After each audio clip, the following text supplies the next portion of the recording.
Oh, yes. And I found out yet again this week that the past can be very hostile. The other day, when I found myself standing in my very distant past, in a building where not much had changed really over the years, except the, I suppose, the name on the front of it. And I wasn't all that surprised by being there accidentally, because I had first come here last summer for the first time in about 35 years. So I'd had some time to process this revelation of being in a place where I knew I had been before, but had no idea at that time when I was going there constantly where it actually existed in the physical universe in the city where I'd lived my entire life. Yeah, thank God I had had some time to process that, because otherwise I would have really been freaked out, to be in this lobby of my dad's old office building. All these years later, being screamed at by this lady that I didn't bring her the right salad.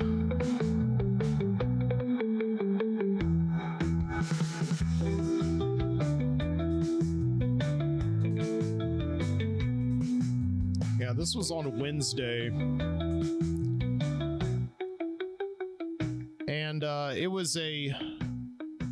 was not a school day for me. I was not in the classroom teaching students. It was my my day off from teaching composition classes at the university. And I was out, as I have been doing on days like that, trying to supplement my income, making delivering food to the hungry people of this town. And just every once in a while you have one of these strange food delivery shifts where you just feel like the universe is I don't know how else to say it, setting you up for something. And this was happening. So it was I was out there, it was like 12 o'clock, I was delivering lunch, and this thing came up on my food delivery app that there was a bonus going right now. So I could deliver 4 orders without skipping any, and I'd get an extra $12, which I know that doesn't sound like a lot, but I mean, $12 is $12. I normally disregard bonus missions like that, because it's generally the app's way of making you make decisions that really are not in your best interest, getting you to drive all over town chasing this bonus. And yeah, if you deliver 3 orders and you do all this work over the course of about an hour and a half, and you're really, really close to getting that 4th order, and thus like that $12 extra, but the order is stretched all the way across town. You pick it up from one place and you drive it like 30 minutes out to the country. Yeah, you may get like $5 for that order and like $12 on top of that, but now you're out in the middle of the freaking country and there's no restaurants around, so you really have to drive all the way back to the hot spots, right, to resume delivering. So I generally disregard them, but something was happening on this shift that was different than any other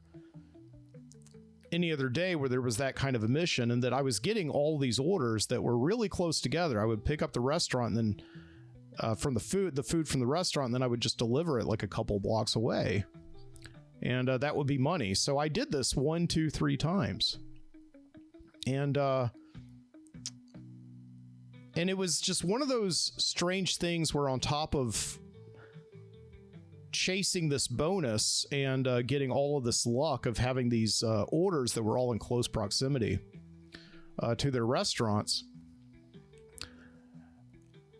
strange coincidences and synchronicities were happening. So I was driving downtown, for instance, and I passed my friend Dave, and Dave was just walking around downtown he works for a production company down there, and he had just been asked to walk around downtown and just take some photos and take some videos of just being out in the city. So I passed him, and I slowed down next to him and got out and talked to him for a few minutes. And that's not really that much of a coincidence to run into Dave downtown, because it is, after all, where he works.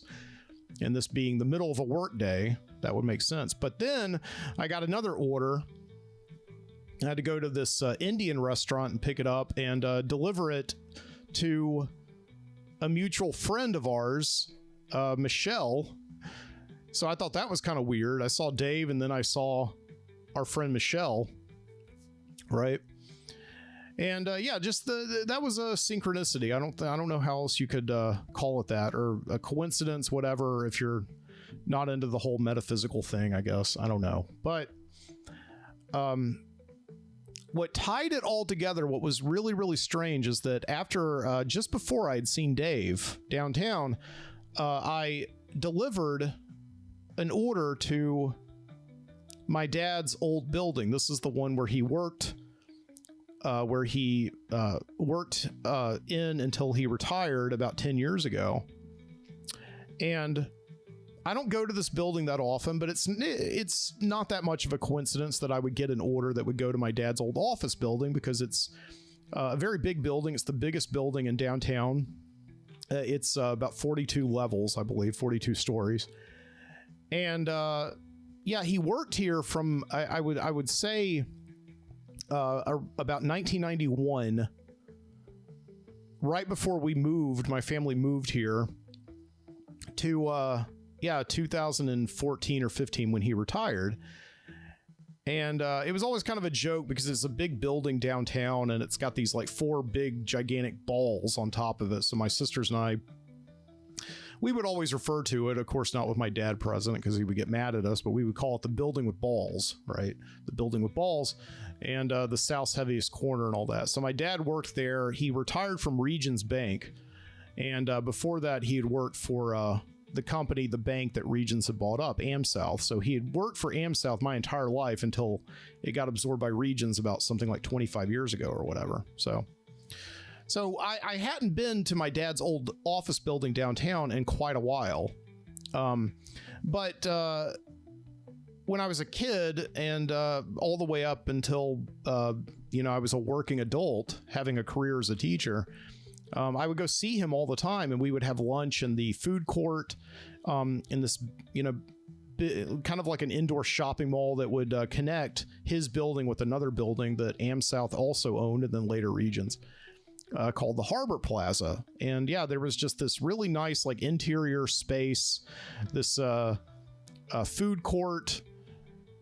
And of course, now going into it all these years later, it's like one of these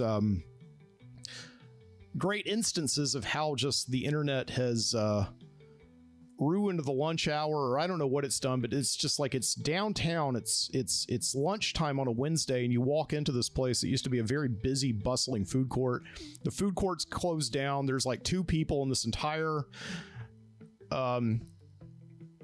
mall that I'm walking into, just sitting at these sad tables, just eating their salads and looking at their phones. And it's just, I just think like, 25 years ago, I would come and I would have lunch with my dad. We would go into like the Parisians there and like look around.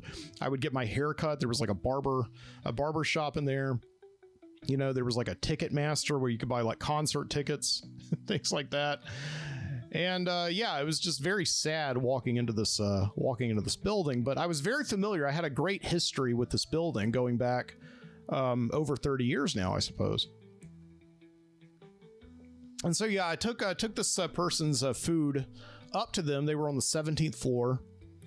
So I delivered to them, and then I left the building very quickly because I was double parked downtown, but it didn't really matter because there wasn't anybody else really downtown. I just, parked really quickly at the quickest parking place I saw. And I was leaving downtown, and I ran into Dave, and then I went and picked up an order, and I ran into Michelle, and then I get this. So I have 3 orders now under my belt, and all of these orders have taken me about 40 minutes collectively to do because they're all really close to each other. And I'm like, oh my gosh, I'm actually going to get the bonus. That's fantastic. And I've already, on top of that, made about $50. This is a pretty good, this is a pretty good haul, right? And yeah, of course, I was aware of the fact that I need to be wary here, because this is when the app starts making you work against yourself, because I just had this feeling that they were now going to throw me an order. Now that I had gotten 3 orders consecutively and I could not skip the 4th one if I wanted to get that bonus, I knew they were going to throw me something. And then I got it. And it was kind of like that. The restaurant was not close to the delivery, the person I had to deliver it to, but it wasn't that bad. And it was for about $6. So, the only thing that I really hated about the order is that it was from a restaurant that I've sworn off I would never go to. The Jack's Family Restaurant. These restaurants that are like, think of Jack in the Box, which is just about like the worst restaurant you could possibly eat at. We don't have them here in the Southeast. But we do have a Jack's, and Jack's is like a tier I've had from Jack in the Box on the West Coast. Jack's is like a tier below a Jack in the Box. Like, it's really bad food. Maybe it's changed in the 25 years or so since I've had it, but they used to have Jack's all over Alabama, but they closed a lot of them in the late 90s because people kept getting food poisoning. And they got this really bad reputation, kind of around the same time as Jack in the Box. Didn't that same thing happen to Jack in the Box? I think so. So I get this order, and I got to go to Jack's in Homewood. I'm like, oh my God, whatever. But at the same time, it's like, okay, I take this order from Jack's in Homewood and I take it over to this place in Avondale. It's about a 12-mile delivery distance. And I deliver that, and I get $12 on top of that. So I don't think about it as, $6. I think about it as, $18, right? And it's a beautiful day, and I've got some music going. I'm like, why not? Well, I'll do this, whatever. So I go to Jack's, I pick it up, and I'm driving. I get the GPS coordinates, and I notice very quickly that it's taking me, and I at that point, just, what in the world is going on right now? This is insane. So it's taking me to Avondale, where just a few months ago, last summer, I had delivered to this building that it was now taking me to. And this building back last summer was not something that I had really thought much of until I walked into it. It was this place right next to the O'Neill Steel Factory. And just this building that was very 60s or probably 70s. It just had that typical brutalist look to it, like this beige concrete, this inverted entrance that you walked into these glass doors. And last summer I had this craziest feeling. I wasn't even expecting it, and I didn't really even feel it until as soon as I walked into those doors, and I was just standing in the middle of this atrium full of these, like, trees, these plants, this skylight. It was like 3 floors. I saw this glass elevator kind of going up, and I had this weirdest feeling that I had been in this building before, and I couldn't place it. Like, when would I have ever been in this building here in like Avondale? And the name on the building said like UAB. It was like a UAB, University of Alabama at Birmingham medical research center of some kind. And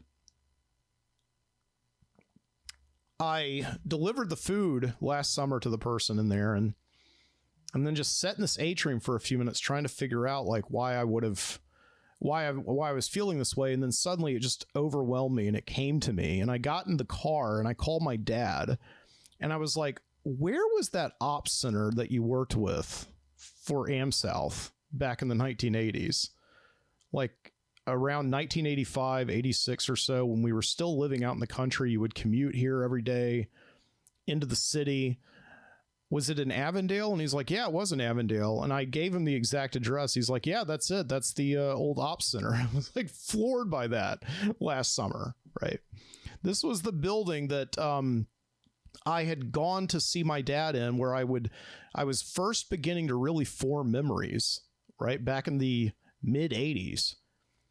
My mom would take me into town to like go see my dad. And we would go into this vague place that just had this huge atrium. I thought it looked like the mall or something like that.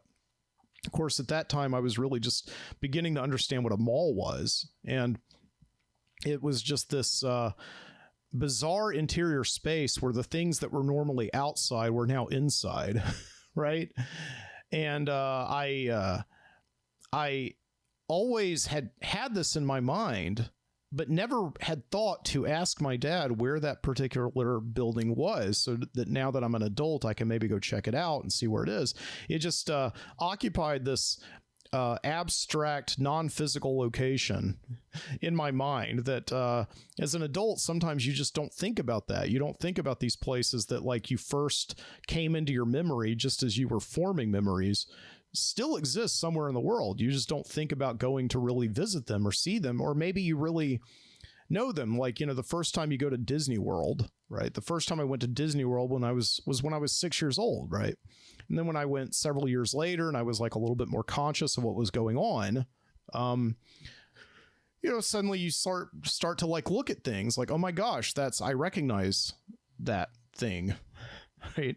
So that was what was going on. It was just this overwhelming feeling that I had last summer and that I couldn't believe I was in. So now, several months later, I was on my way to this same building, and I just was at this, like, having a hard time processing this coincidence that I had just delivered to my dad's old building where he worked until he retired. And now I was finding myself going to his old building, right, that he had worked before that, the AmSouth Ops Center over there in Avondale, right? So I was so excited to be going to this building again because the last time I was there, I hadn't realized where I was until I was in my car and called him. So I was excited to go into this room, into this building, into the atrium, and start taking pictures and sending them back to my dad, right? And I parked and I walked into this atrium, and as soon as I was like beginning to just take it in and just bask in those memories that I was now well aware of that I was walking into, I just suddenly heard this like woman yelling at me. She's like, that's not the right thing. That's not the right thing. And I turned, and like this woman, yeah, sure enough, was like standing there, and she was with a friend of hers. And she was looking in my hand at this bag, and I said, is there a problem? And she's like, you're with Grubhub, right? I said, yes, ma'am, I am. Are you, I said her name. I think her name was Cynthia or whatever, which may be her real name. I don't know. I can't remember. But she says like, yeah, I'm Cynthia. That's my order, right? And I said, yes, ma'am. And she says like, that's not my order. And I looked down at it. It's like, well, it says it's like, no, but you're supposed to bring me 2 salads. Me and my friend here, we want 2 salads. And I said to her, it's like, are these not 2 salads? You know, because, you know, Jack's, the restaurant, gave me this plastic bag, and for all I know, they had 2 salads in it. They said it was for her. And she's like, no, those are not salads. I know immediately. And I was like, well, how do you know? And she says, well, they're supposed to be in these 2 big plastic boxes. And I said, well, ma'am, I really apologize. You know, I don't know what a salad from Jack's looks like. I apologize. And she's like, oh my God. And she just starts getting really frustrated, and she's almost like on the brink of tears, and her friend is trying to calm her down. And she's just like, I'm just hungry. I've been waiting here for an hour for those salads to arrive. I cannot believe that you brought me the wrong order. And I said, ma'am, it took me a few minutes to convince her that it really wasn't my fault, because really, as the driver, you're not supposed to like open somebody's bag and actually look into it and like open their food or anything. You're not supposed to do that. You know, you're just supposed to more or less take the restaurant's word for it, that if it has the customer's name on it, that it is the right order. And me, as I said, not having been to that restaurant in almost 30 years, I have no idea what a Jack's salad looks like. I mean, I would assume just I get this image of just like like leafy greens and razor blades. That's what a Jack's salad, seems like it would look like to me, So she's she's pitching a fit there in the lobby of this of my dad's old building from the 1980s. And all I have to do right now, the only responsibility I have is just to hand the food over to her and be on my way. But she refuses the food. She won't take it from me. And she's like, I don't even want it now. I want to call Jack's. And I said, well, ma'am, you can't really call the restaurant. It's like, since you went through a third party, you have to call the app. And she's like, I don't know how to do that. I don't know how to operate this thing. And, this happens from time to time. It happens, right? But it's really just not my problem at the same time, which is one of the things that I love about food delivery, right? If the restaurant gives them the wrong order, as long as you do your part, you're not really responsible for it. So, I just have to hand her the order. Even if she doesn't take it, I can just set it down and then leave, and that's it. And I click delivered, and I get the $12, and everything that happens after there is between her, the food delivery company, and Jesus, I guess. So I don't have to do that. So like I click accept or delivered, and then it says like that I need to get a code from her, and I'm like, oh god, shit. At that point. So I realized at that point that I cannot leave. I cannot indeed give her the food, because every once in a while, right, the food delivery company forces you to interact with the customer to actually get a code from them to verify that you have indeed delivered it to the right person. It doesn't happen on every order, and I genuinely, after several years, don't know how this works. If the customer opts in to giving you the code, or if the code just randomly generates, because many customers that I've been held up on many orders because I haven't been able to contact the customer to get the PIN, and I have to wait there for 10 minutes while the timer goes down to allow me to move on to my next order. So I guess I could have waited there for 10 minutes, but nevertheless, I'm here and this woman's just, ranting and raving. And so I asked her if I could help her. Solve this problem, because she can't figure out how to use the app and get in touch with customer service. So she says, yeah, you can do whatever you want. Try it out. And she's just beside herself right now. Her head is in her hands and she's just sobbing because she's so hungry and she doesn't really care about the money right now. But I do. So I take the phone from her and I'm looking through her app, and I see the code right there. And, this is just one of those moments where I hit this point here, right? And I was like, I could walk away right now. I've got this code. I could take this code from her phone, put it in my phone, and be on her way, and let her prayers take care of the problem, I suppose. But and then I think, at that point, maybe it was like just this flash of having a conscience. And I think about that building, and I think about all of the things that I probably first began to get a grip on in this building that my dad once worked in, that my mom would take me and my sisters into the city or on the edge of the city, I suppose, and go to the ops center and see my dad. And this was my first acknowledgement, my first coming to experience the office, right? The workplace. And I would go in there and I would see my dad, and he would be behind his desk and he would be in a suit, and he would have his own office, but then he would walk us out into the shared workspace. And I always thought that these people were working in these nice little cozy nooks, right? Like I would see in like that cartoon version that was always on the Disney Channel of The Hobbit. They would just be in like these cozy little nooks that I would later come to find out are cubicles, which freak me out today. But, and just these people walking around. And I would think about the idea that this was the building that I was standing in where I probably first saw people shaking hands and adults being nice to each other. And these values that I suppose over the years my dad instilled in me of, being confident and being helpful to other people and serving them and doing right by them so that perhaps they would do right by you. And all of these values that I once learned in this building, right, about 40 years ago, a little less than that, I am now here in the same place now as a 42-year-old man. And I feel like something has come full circle at this point right now. So I'm staring at this woman's phone and I see that I could just steal this code that I see right there in front of me and put it on my phone and be on my way. But something just stops me. Something just stops me, right? And I say, I look at her and I say, ma'am, I tell you what I'm going to do. I tell you what I'll do. You can't, for whatever reason, contact customer service and get them to refund you on your end of the app. But I can do that.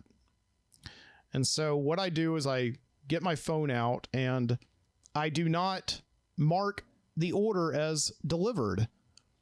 I can do that, but I'm afraid at that point that if I do that and then I call customer service, that they will no longer be able to help me because I have delivered the order. And so everything is okay on their end, right?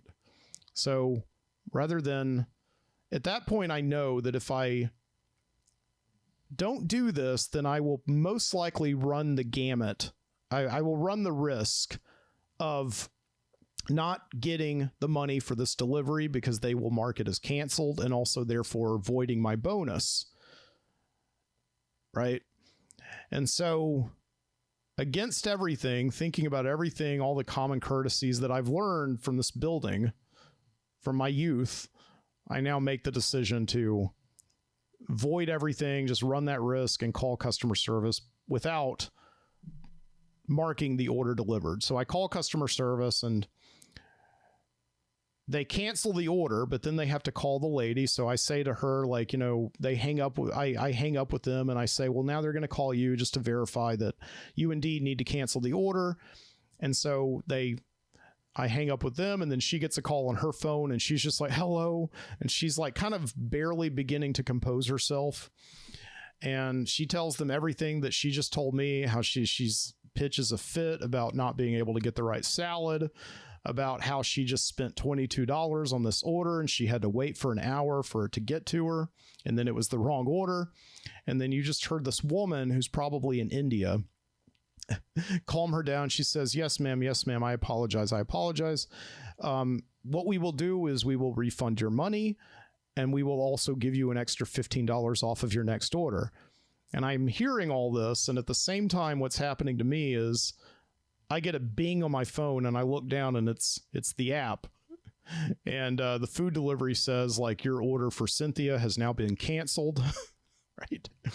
And I look on it and I still get a little bit of money. I get $5, right, which is $5 of the $6 I was promised for the order, but I do not get the bonus. So I just gave away the bonus, right? And meanwhile, I'm hearing this woman she gets it and she, should be at that point perhaps grateful a little bit that she's getting not only her refund back, but all this extra money. But instead of hearing her say that, she just says to her friend, like, it's going to take me 22 days to get that money back on my card. And she just like hangs up the phone in anger with India. And she looks at her friend and she looks at me and she's like, I can't believe this is happening today. Now, what am I supposed to do? I don't have food. I don't have money. Right. And what can I say at that point? I don't know if this is a lesson I learned, but I'm bitter. That's a little bit irritating. And I look at her and I was like, well, look on the bright side. At least you got your $15 off of your next order. And she's like, but that doesn't help me right now because I'm hungry. And I said, well, ma'am, I really apologize. I mean, I lost money on this too. And so at that point, what I do is I take out my phone, I go over to the atrium, I look up in the big bright skylight, I take a quick picture, and then I just like leave with her behind me. And I just hear her saying like, well, thank you, she's real pissed at me for some reason. She's real mad. I guess because maybe at that point I couldn't really hold in my my rage. I think she sensed the fact at that point that I was a little angry as I stormed out of the building where I learned to control it. I guess I haven't really learned that much in all these years, I suppose. Maybe not. I don't know.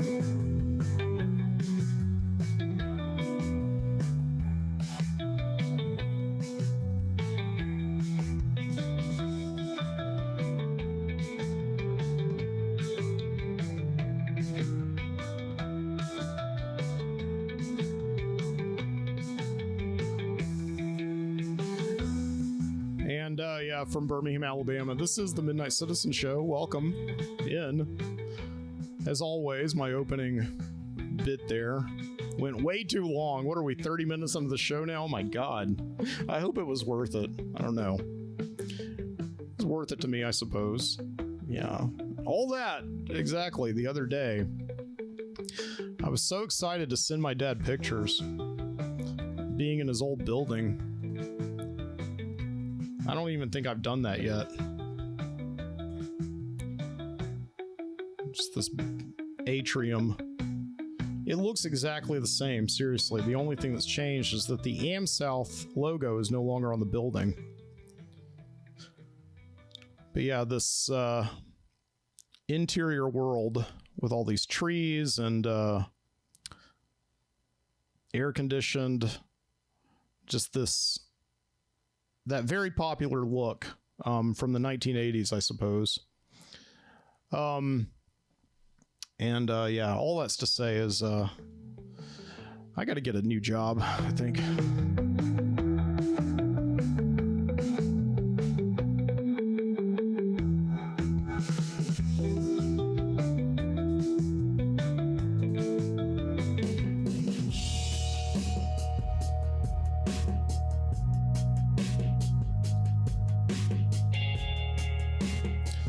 As it's now winding down on March here, I'm very aware of the fact that I won't have a job like this time next month. This is kind of scary. So I'm in contract employee. I'm an adjunct instructor. Yeah, at the university, the same university that owns that building now where my dad once worked. And I have a job. I have classes in the fall, but nothing before then. As they give all their summer classes, they give them to the full-time faculty. So I'm looking for something else right now. I've spent the day, oh my God, just doing that thing, right? Just updating your resume, looking on LinkedIn, trying to sort out the scams from the actual real jobs, and not really having much luck. I don't know. I feel like I'm just getting like too old for this, I think.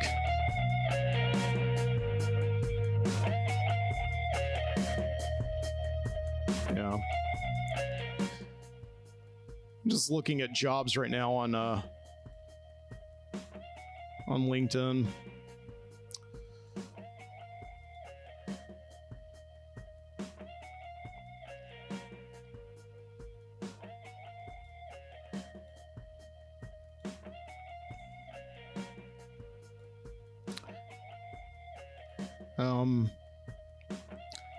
There's always this varsity tutors company. They always need English tutors, which is basically just like sign up with us and then you get to pitch yourself to people all over the country. So I'm already signed up with several tutoring services that do that, but they make it sound like it's an actual job. It's not. It's just, you're signing up for a with a company that will perhaps connect you with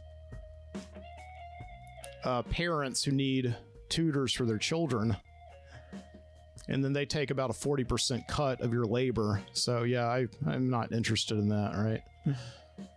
It's a job. English teachers wanted for Uline in Pleasant Prairie, Wisconsin.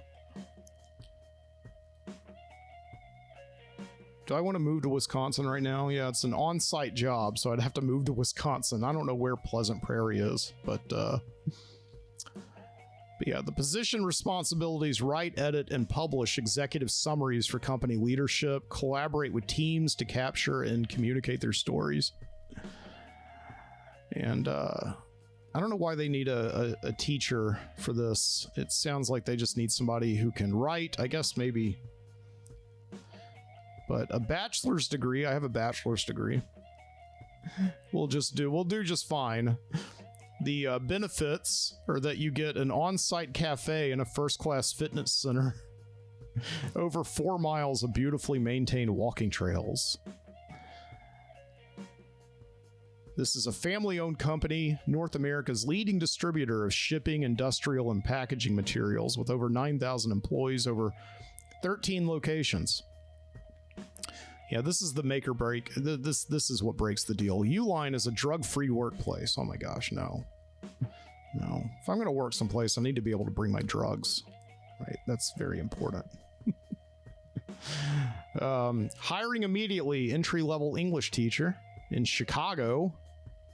Moved to Chicago. My wife used to live in Chicago. She's got some roots there, I suppose.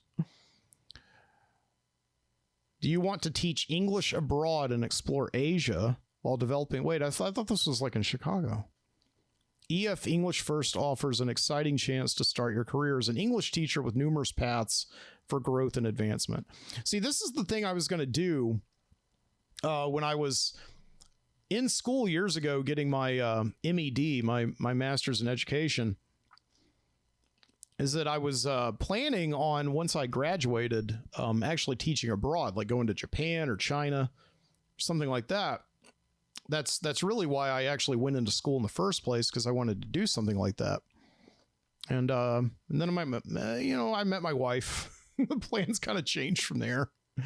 Not to say that I mean, just like I was, I don't know, I was like in my mid-20s. I thought that's what I wanted to do. And by that point, it was like, it's very unlikely that I will ever meet a girl that will actually want to keep me around for the long term. So, and and that's how it always happens, right? It's like as soon as you start like thinking of that and like making that a goal in your life, it happens. That just happens with just about everything. You know, that secret, man, that power of attraction thing is it's like total bullshit. It really is. my thing is like the things that you really want, completely forget about them, put them off, focus on other things. And then when you don't need them anymore, they'll suddenly appear in your life.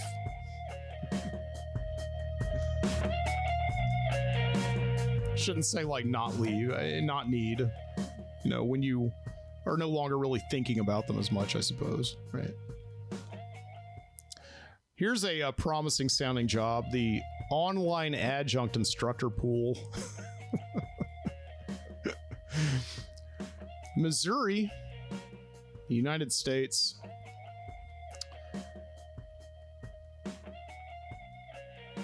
Columbia College Online Education is accepting applications for adjunct instructors to meet our changing needs.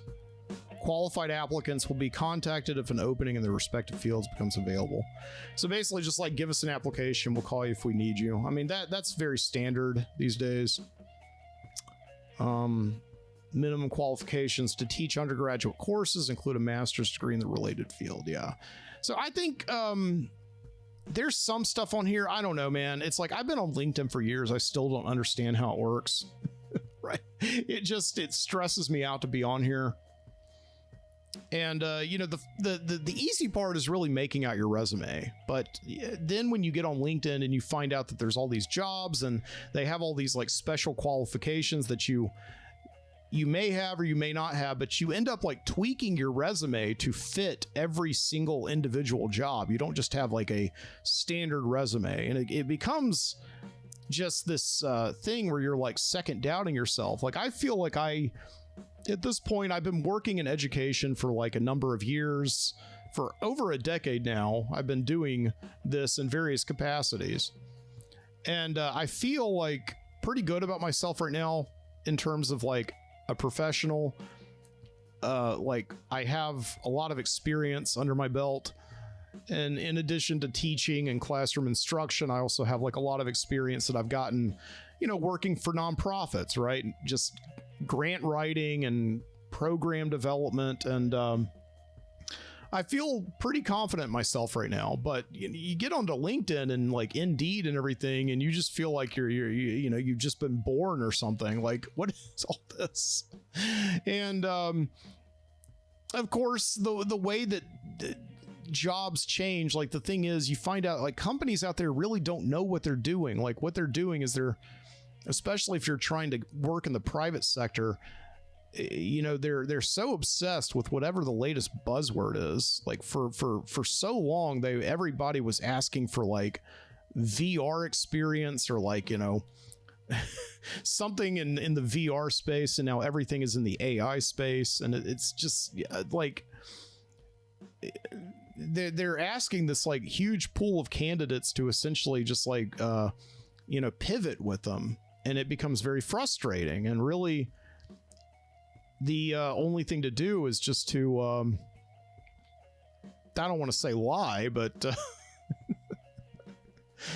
just be like, yes, I'm easily adaptable to changing technologies. I guess.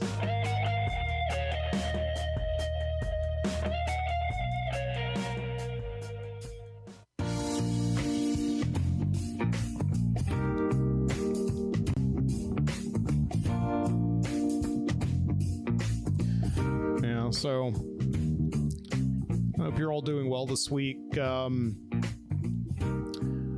Yeah, some things to talk about. I suppose I should catch you up on. Yeah, last week on last week's podcast, I talked about the idea of possibly pivoting in this ever-changing world to finally changing the name to perhaps should I say rebranding, right? This here show, this podcast that I've been doing now for 15 years. As I said, off and on, right? Taking about 3 years off between 2017 and 2020. And just thinking about the idea that, when I first started doing the show, I was, you know, in my 20s, and I was getting my master's in education at the time, and I was not married as I am now, and creating the show just as a hobby, as it still remains, but having a very different idea in mind for what it is. And I think in a lot of ways I've preserved that idea. I mean, it's a night radio show. I still do it mostly at night. But over the years, it's just evolved to like whenever I need to do the show. But I've gotten myself like right now into the ability to just come in here usually on Friday nights, record it, and then get it out on Saturdays. And I've found that schedule works out pretty well. But really also just thinking about the way that my personality is not the same as what the show actually sounds like, right? And I did get some nice comments over the week, like, you know, from Anne, for instance, you know, the Midnight Citizen, she, you know, likes the show. I felt like it was like just a brooding intensity that the show made it sound like, and I don't really feel like I guess sometimes I do brood on this show, right? But yeah, I just realized that show name just doesn't exactly still match, I suppose, what I feel like the show is, what it's become. And after 15 years, also, you just kind of want a bit of a change, right? Just to change it up a little bit. And so I do feel like I am probably going to change the name for the show, not this week, not next week, but as I approach the 300th episode of the Midnight Citizen, I think I will probably be working toward that goal. Maybe working toward doing 300 episodes of this show, hitting that mark, and then starting over, right, with something new. So that'll be a while from now, because I do a show every week. So I don't know, 16 weeks from now, well, that'll probably be, I suppose, like maybe September, something like that, when that happens. I suppose. But anyway, But yeah, along with that, some other things, some other changes that are happening right now. So this this spring, this winter and the spring, what I've really been enjoying is I've really been enjoying vlogging. So I've been doing vlogs and publishing them every Tuesday, Monday at first, and then the schedule kind of went to Tuesday. And I enjoyed that. What I was doing is I was just the schedule allowed for it. I would get in my car, usually get in my car and just record myself driving around, making food deliveries, going to interesting places that I thought were interesting anyway. And also just like hanging around the house and just doing like an extra video component to ostensibly support the podcast. Because I know that not everybody's going to want to sit down and just like listen to a show. Sometimes you want to watch it as well. And even though I do very often record video of me doing the show as I am right now, and I, post it on YouTube. I post both the audio on YouTube as well as the video generally. If I'm in the studio, I'll record the show on video. I thought it was kind of cool just to actually have like an extra video component, and it was a lot of fun for 10 weeks that I did that. Beginning in early January and going all the way back to last week.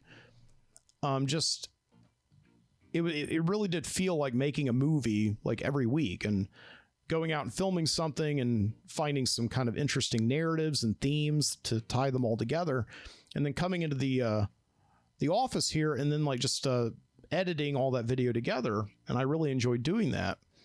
And the thing is like, I think like I have to quit that for now. Okay. So if you've been enjoying the vlogs, if you've been enjoying those, as some of you have been, it's not this thing where it's like, I haven't gotten that much engagement, therefore I'm just not interested in doing it anymore. It's really something that I was not doing so much for the engagement, although it was like really nice to have people comment on it. It's just one of these things where it was something that I was doing to promote the podcast, but it was taking way more time, right, than the podcast took.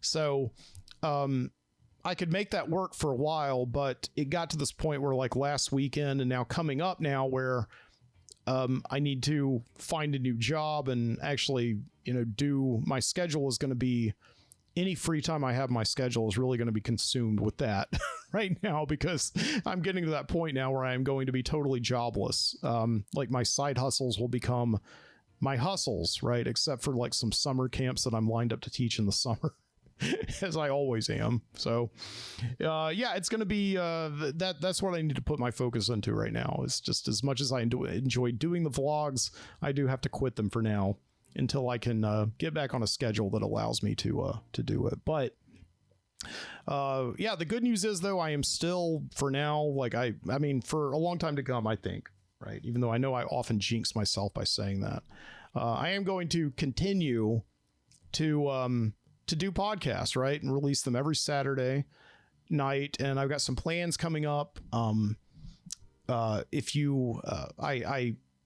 was into it for a while where I was doing some live shows. I was actually doing live shows on Saturday nights and, with video and on YouTube, so people could tune in and watch and I could comment back and forth with them. I was doing that for a while and it was so much fun. It was a lot of, it was a little stressful, I'll be honest with you, just to be able to, cause like generally when I do this show, as I've been doing it tonight, I don't, stop. I don't edit unless there's some kind of a technical problem that happens.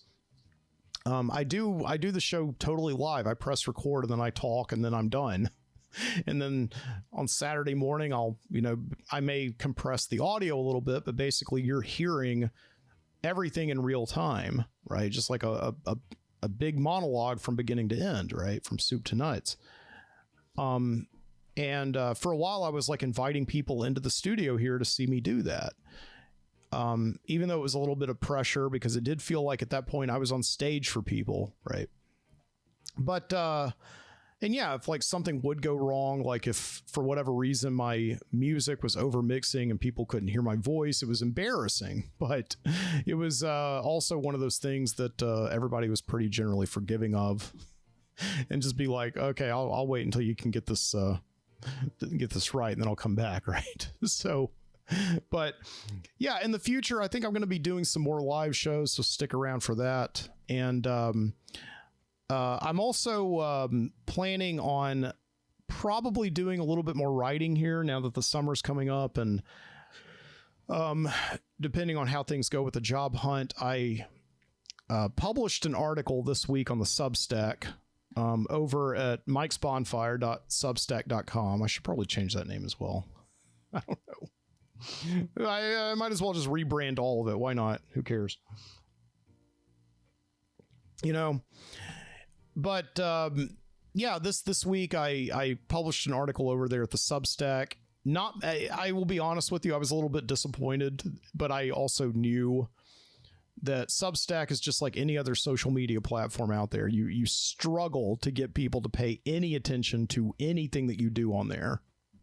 And it took me 2 weeks to write this article that I just published over there this week. And as I was writing it, I was like, it's going to be hard. This is going to be a hard sell to get people to sit down and read this thing. But I published it nevertheless, and I had a great time writing it. And the only time I was really a little depressed about it that nobody was going to read it is when I wasn't actually writing it, right? And that's sort of the thing. That's the thing that keeps this show going, that keeps a lot of the things that I do going, is just having this freedom, this ability, right, to sit down and just like and make things and like do podcasts and write stuff and do vlogs, even though I know that nobody's really gonna pay attention to them, although I do have a very small but dedicated audience, right, that does support me, and I'm thankful for that very much, right.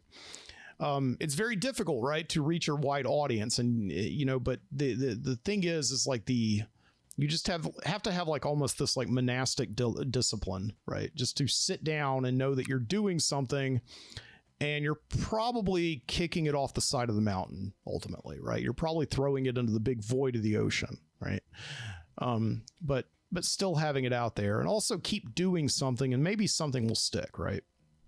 So like a good example is that on Substack, a few weeks ago, I published a note on there that got a lot of traction. Like it got something like almost 400 people like commented on it, restacked it, liked it. And that was the most engagement I had ever had on any kind of social media platform. And even though it was ultimately like a post that was promoting Substack and how great it was, and not really about people weren't really engaging with it because of anything that I was about, that I was doing. They weren't really, it wasn't a note that was, promoting my podcast or my writing or my vlogging or anything like that. It was, so it was something that was promoting the platform itself, which is what the platform does, right? If you're on there, if you're a member of Substack and you're not attracting paid subscribers, as I don't charge people for the things that I do, you're not making any money for them, and you're sort of like a freeloader. You're there on Substack and you're drinking their coffee and using their web hosting and all that stuff. You're not bringing in any real value to this platform. So if you write a note and you say something nice about their platform, obviously that's when they're going to start promoting you. Okay, so that's a little game you can play on Substack. But even after that engagement I got, I didn't continue to play. I see a lot of people on Substack doing that, like promoting Substack, saying how great it is or whatever, and getting all of these views. But it's ultimately just like kind of shallow, right? It's a kind of shallow thing to do because people are liking what you're saying, but they're not liking anything that you're really doing. So, right. So yeah. And there's a lot of that, fatigue and that kind of negative energy about the platform going on, but I don't know. That's just what it is. That's the world we kind of live in. Right. And you just got to kind of, at the end of the day, the only time I really get depressed about it is when I'm actually not, not doing something, not making something to put on there. Right. just, you're not really sad until you kind of stop moving, right? So you just kind of keep moving.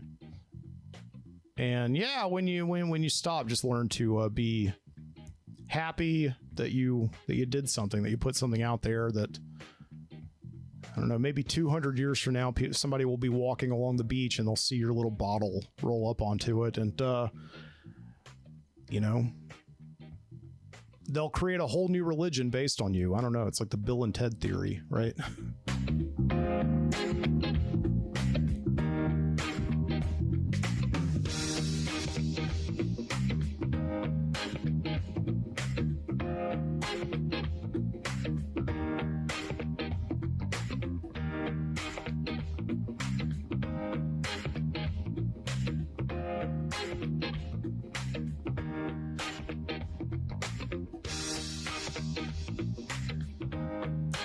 So I'm going to check this out here. So kind of exciting this week that the new trailer for this One Battle After Another came out, was finally released.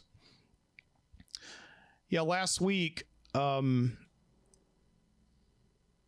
they dropped this thing. Warner Brothers, the movie studio, dropped this trailer on YouTube, what we thought was the trailer for One Battle After Another, but it turned out to just be the trailer for the trailer. The trailer just said drops next week, right? Official trailer, One Battle After Another. So yeah, and the reason I'm excited about this, I've talked about this in recent weeks, is that this is the new movie from writer-director Paul Thomas Anderson, who I've always been a fan of his. Some of his movies land better than others, but just one of the best movies of the 90s, I feel, is Boogie Nights. And he did that movie. It's a movie about the porn industry in the 70s and 80s, but is surprisingly tender and sweet and really well made and just so much fun and so funny.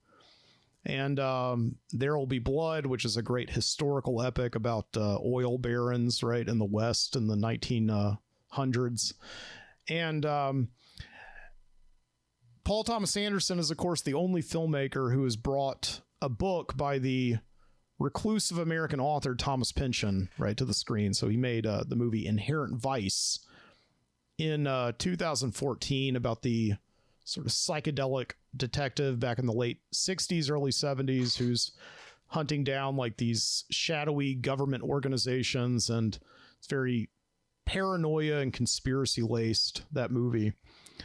And Thomas Pynchon is, of course, like, it has become one of my favorite authors, and I've read just about everything he's ever done except like his big book Gravity's Rainbow. I have still yet to get through that book, and I'm perpetually working my way through it. I've got it behind me here on the bookshelf. But one book of his that I have read that, and they are saying that One Battle After Another is supposed to be based on it, is Vineland, his 1990 novel that was written. It was his follow-up to Gravity's Rainbow that came out in 1990.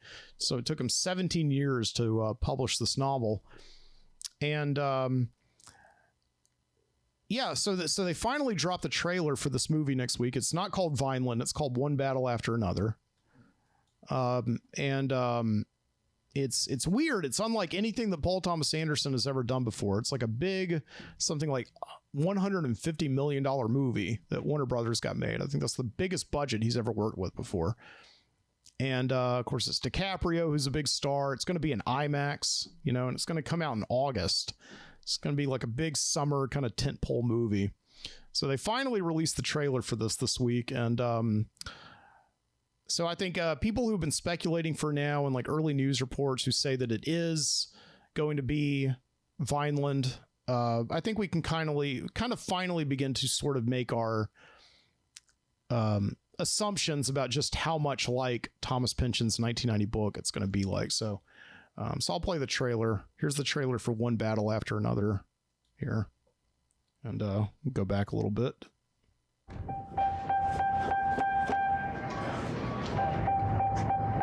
It's like DiCaprio's walking through a grocery store and he's picking up a payphone. He's dressed like a bum. Rise and shine. Bat an eyelash. Good morning.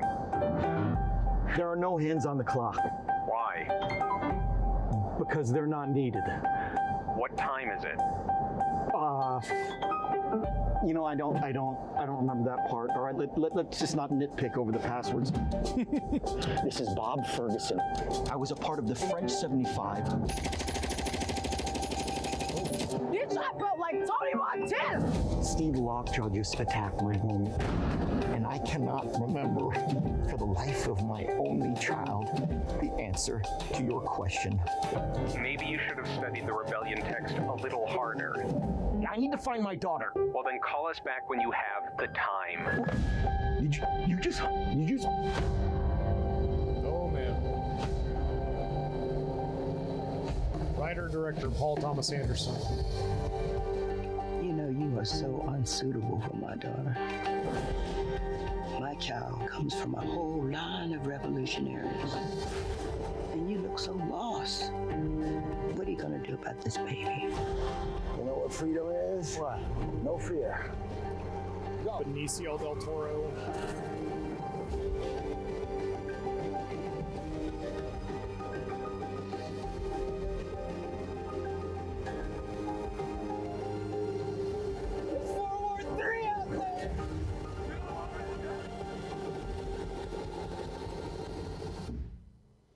Not one thing, it's another. Find that to be true. I need you, brother. Sensei, please. Courage, Bob. Courage. That's it. Courage. Yeah. Yes. Thank you. Hey, thank you, Sensei. Thank you, Sensei. Thank you. God damn it! Viva la revolution!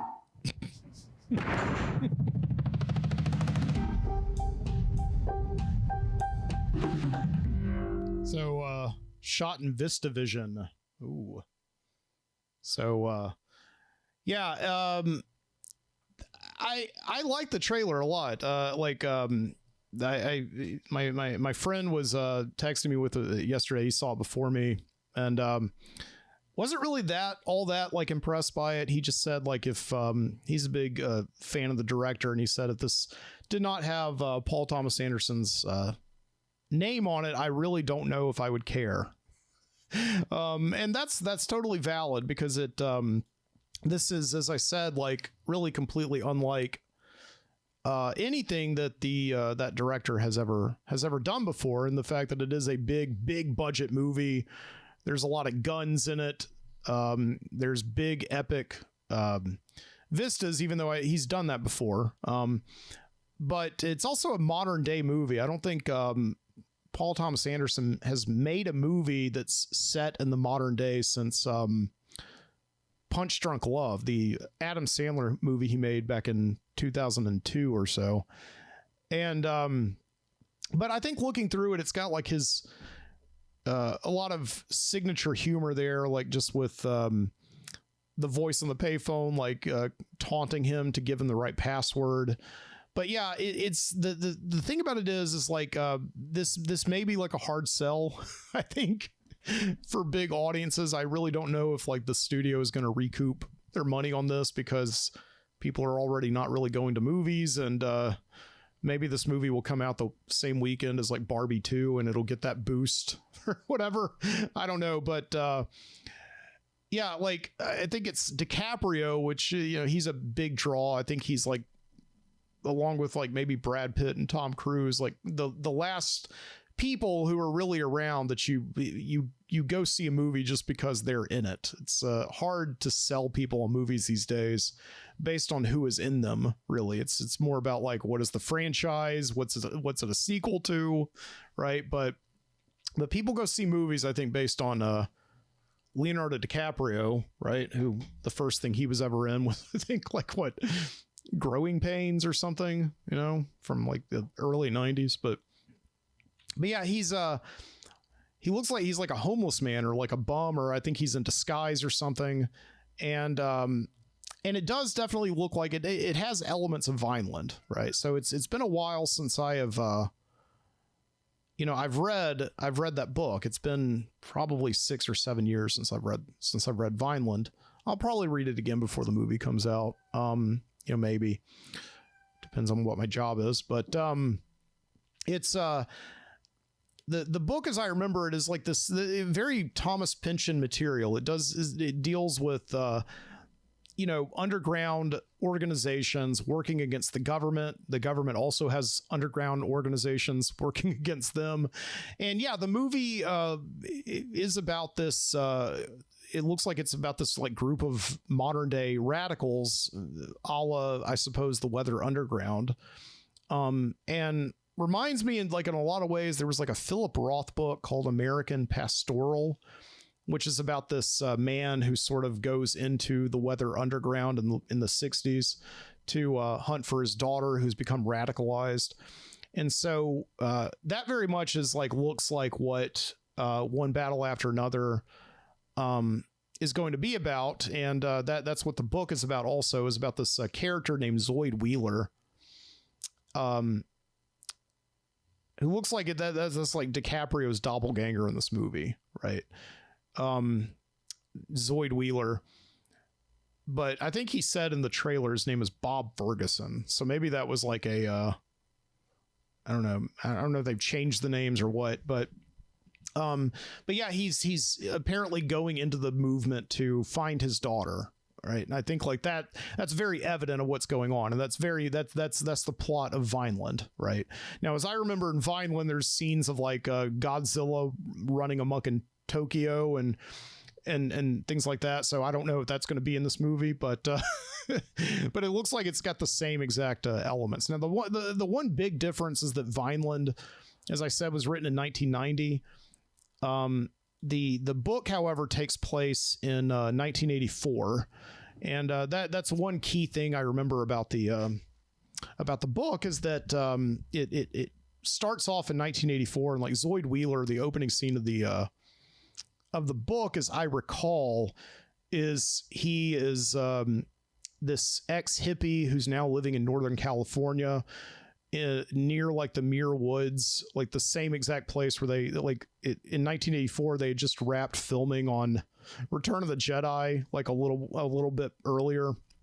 And so it was this, I just remember that very specific reference in the book, right? And there's also a scene in the book where they go to the Sherman Oaks Galleria, right? Which is obviously really big in 1984 because that's where they had filmed, they were filming a ton of movies in that place, like Fast Times at Ridgemont High and I think Commando with Arnold Schwarzenegger. So but yeah, the book mainly takes place in California, but Zoid Wheeler in the opening is this ex-hippie, and I think in order to get money, he throws himself through the window storefronts of local businesses to get the insurance money or something, or to I guess to sue them. So I remember that, but he does go into this underground radical movement to find his wife Frenesi and their daughter, and they're being stalked by this military special forces guy. I think his name is Brock Vaughn, but that looks like who Sean Penn's playing in the movie, and I can't remember who Benicio del Toro is in it. He was also in Inherent Vice, and he plays it looks like Benicio del Toro is sort of playing the same kind of role that he played in Fear and Loathing in Las Vegas. He's like this helper, this companion, or sort of alter ego to the main character who's going through all these things, and is he real or is he not real? That's the vibe I get from Del Toro. So anyway, but yeah, I think it'll be a cool movie. I think it will be. It's yeah, you can't really tell a lot from the trailer, but I don't think you're supposed to tell a lot from the trailer.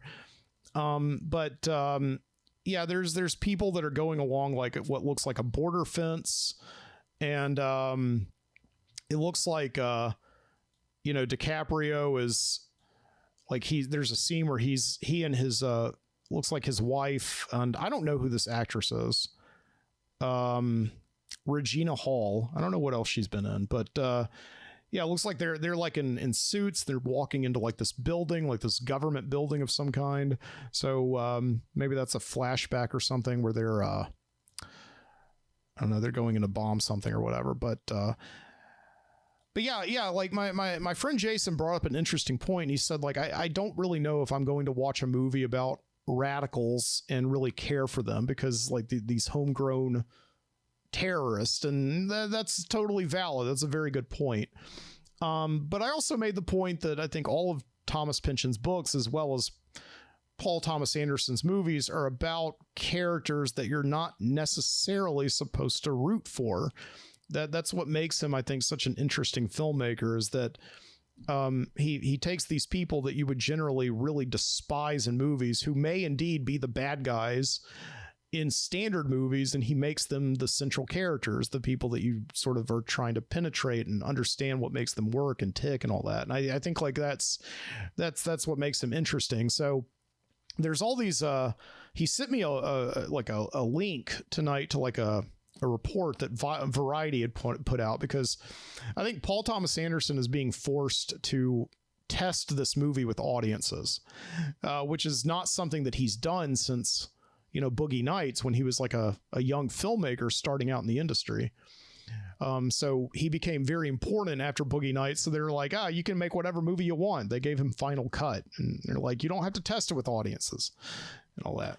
But his career sort of hit a high peak in about 2007. When he made There Will Be Blood. That movie came out and it was like hailed as a masterpiece. I definitely think it's like the best movie that was probably made of the last 25 years. There's been some other pretty good ones, but I often say that There Will Be Blood and No Country for Old Men, which came out like at the same exact time in the same year, that those two movies, and like Mulholland Drive, that Facebook movie, The Social Network, I think are like in the top 5 of like the best movies, right, of the last 25 years. That's just me, but yeah, when There Will Be Blood came out in 2007, that was definitely a high peak, and then ever since then, I think each of his movies have gotten significantly more niche and lower audience participation and engagement, and just weirder, just more weird ever since then, right? It's like I think at this point in his career, he's had some success, and I think a lot of people turned out to his last movie, Licorice Pizza, which was a very accessible movie about this kid growing up in the 1970s in California. It was just a very lighthearted sort of romp, contrasting with his other movies, which were very dark character studies, but still didn't do a ton to get people engaged with it as much as he had done with his previous movies. And so I think what happened with One Battle After Another is that he goes from a very small movie, making very small movies, to suddenly he's being given $150 million to make this summer IMAX movie. So I think I had read somewhere that the only thing that got him the green light to make it was Leonardo DiCaprio, was just this big star who I suppose could come in and say, like, I want to work with this director. I've always wanted to work with this director. And so that's how he got the movie made. But I think now Warner Brothers is sort of making Anderson's jump through all these hoops, and just making sure that they're protecting their investment. And it seems to me like they are very nervous about this movie not really doing a whole lot of money, because the last time he, I think, made a movie with them, and I could be wrong about this, I don't know, but it was Inherent Vice, which was a box office failure. I think that movie only cost like $40 million to make or something like that. And so now he's making a movie, for much more than that. And yeah, test audiences have all basically said that it's really hard to relate or to care about the characters in this movie. That's what the Variety article said. So the test audiences are saying what has been true about this filmmaker since the very beginning of his career. He makes movies about people that's really hard to care about, right? Drug addicted porn stars, oil tycoons, oligarchs, it's, Scientologist. He makes these movies that are hard to care about people, right? And this movie, it appears is no different, but it's got DiCaprio in it, and just by extension of him being in it, he's a likable actor. People like him, right? So it'll be interesting to see, but I think just the audiences are saying that it's just weird. It's just a weird movie, which again is what he's always done. So I think, like, for people who are more or less in on the joke, who have seen this guy's movies before, and I think doubly so for people who are like Thomas Pynchon fans, I think it's going to work. It sounds to me like it's going to work, but it also sounds to me like just the people that they're inviting in to see this movie are not really the audience that it's made for. But $150 million, I think that the studio is being like, it better be made for everybody. I think that's what they're saying. So,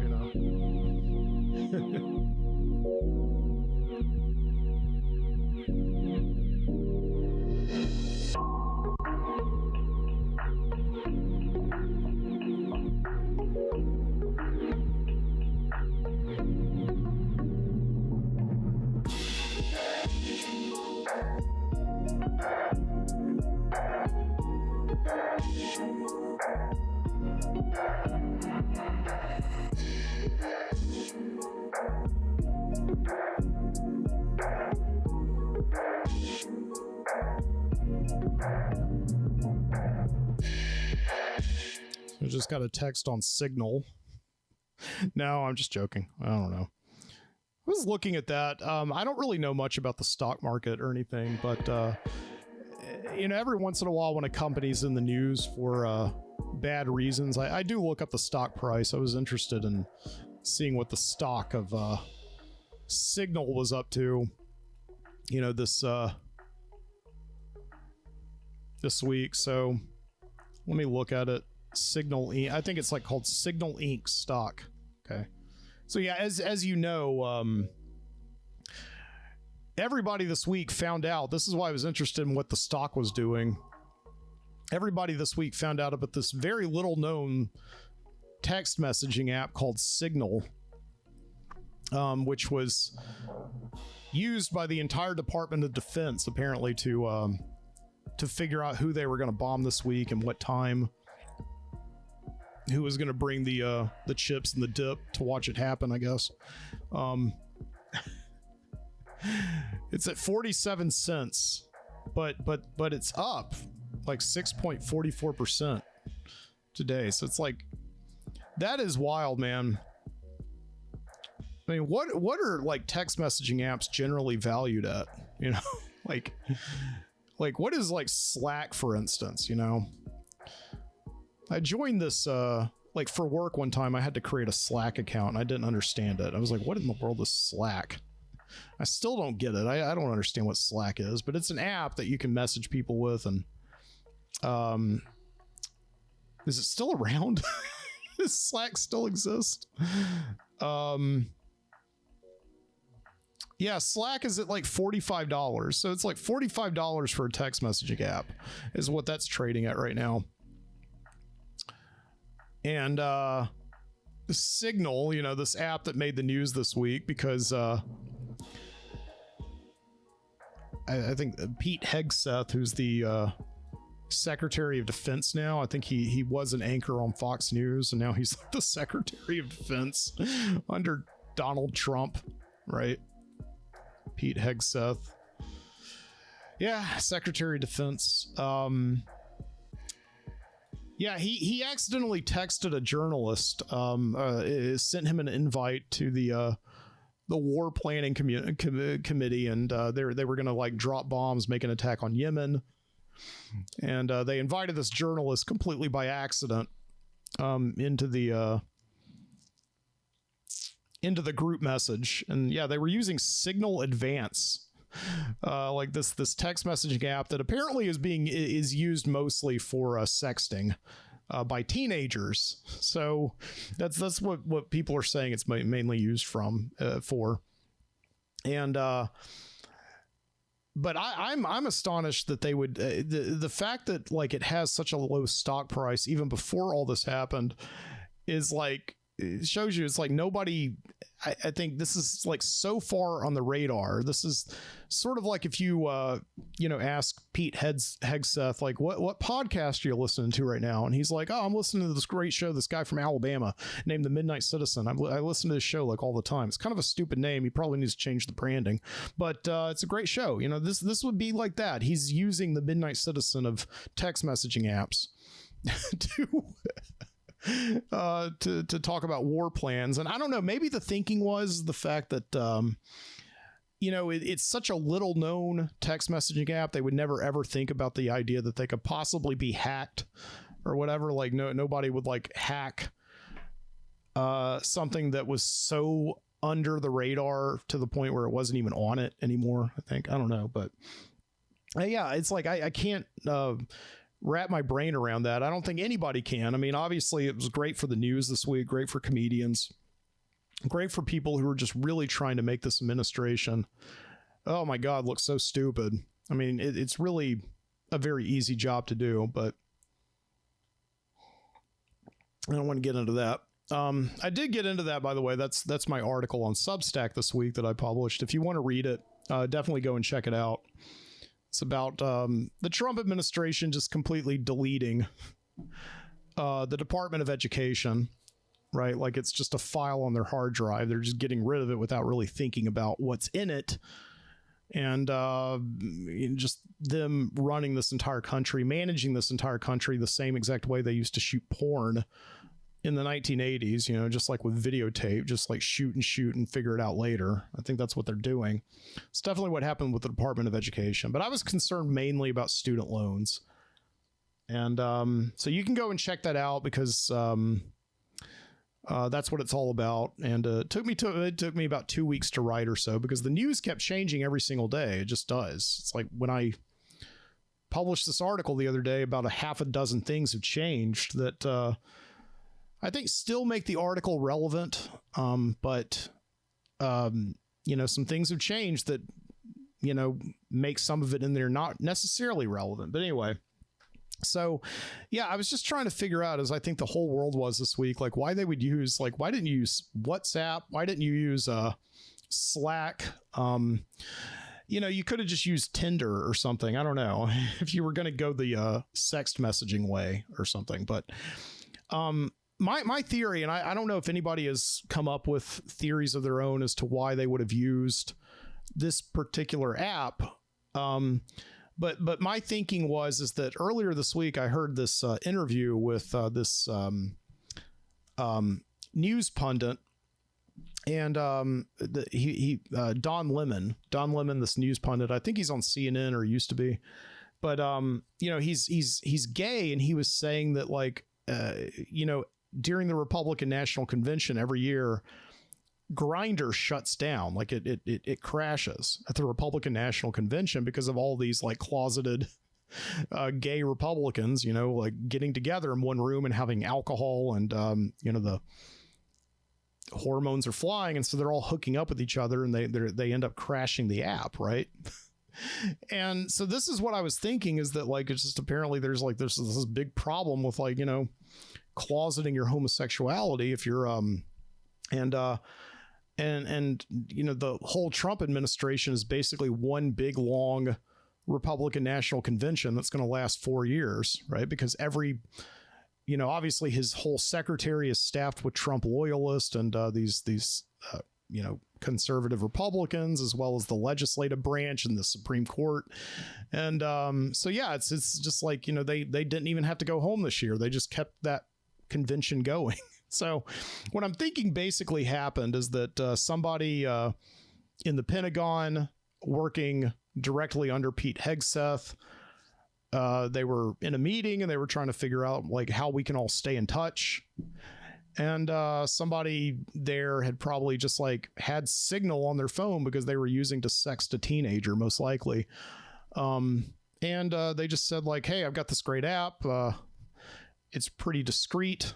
Right.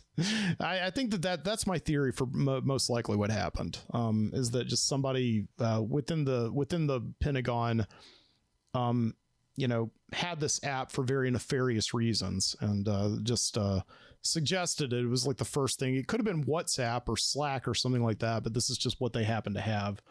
And, you know, on them. And they just kind of suggested that. And yeah, I think that that's most likely probably, you know, what happened there. That's my guess.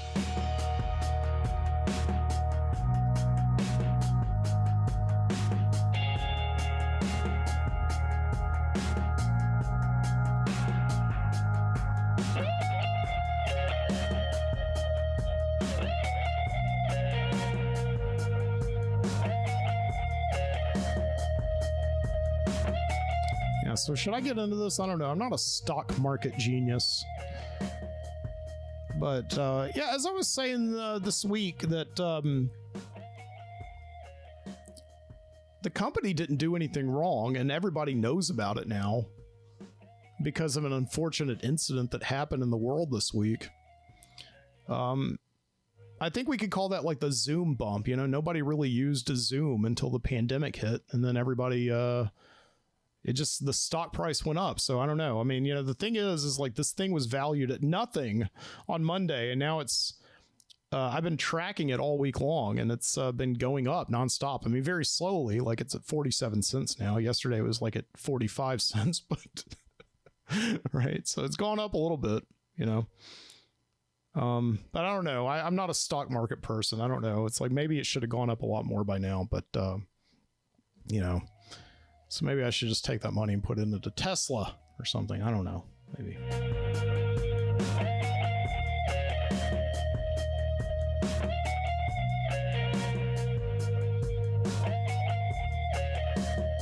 All right. So I just want to thank you so much for joining me here tonight on the Midnight Citizen Show.